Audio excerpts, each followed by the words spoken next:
regenerative agriculture is doable. Like it's a worldwide solution, because I will give you an example. I think we might agree that maybe the US or Australia or big continents, they can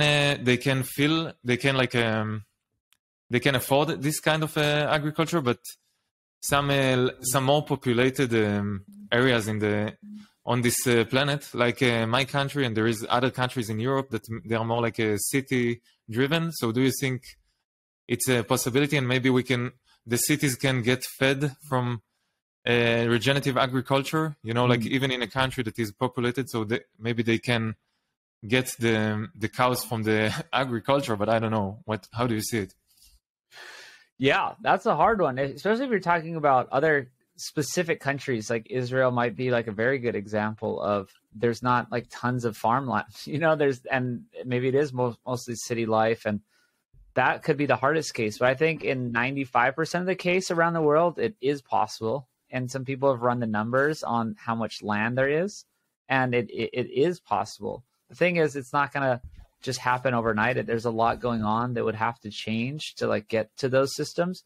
But another way to think about it is, for all of history up until just the last 100 years, they were doing these methods. They didn't call it regenerative agriculture. It was just good agriculture. It was just natural agriculture, where they did have cows, on grass in fields, and they didn't like move them around. I mean, if you're getting into like really good regenerative operations, they do have a system, and they move them from pen to pen, and it's like a whole process. But for all of history up until recently, it was done the correct way, and we did get by, right? But then maybe you would say, oh well, we have a higher population now, right? There's like 8 billion people in the world, stuff like that.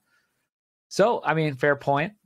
But I still think in 95% of the cases there is enough land. It's just misused, right? So like we're using the land for, say, monocropped corn, wheat, and soy, stuff like that, right? In the US and a lot of countries, they're just using it for the wrong thing, right? And they're Brazil, like they're using a lot of the rainforest is actually cut down for soybean production, for soybean oil. And then, yes, maybe some of the cows do get some of that soybean, and there's more context to, the cows and on the land in Brazil. But just a lot of the issues, I think, are doing it with the monocropped agriculture, and people thinking or wanting to eat those foods because they're cheap, and a lot of times they're subsidized in the U.S., subsidized by our government and pushed, and so that whole system has to change, right? And we have to change the land use. But the point is, there's a lot of land out there. Again, maybe if you're talking about the 5%, Israel, certain countries, not a lot of land. Maybe you just have to like import it from, somewhere else that's not nearby. I mean, maybe we shouldn't import it across the whole world, but maybe, to support certain cities, it has to be done outside of the city. And it's just a little bit more of transportation miles, but I still think it's possible. So, yeah.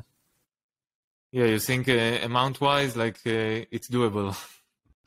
I think so. I mean, I've not done the calculations, but I just know someone has, and I don't have the statistics in front of me, but there's a lot of land out there.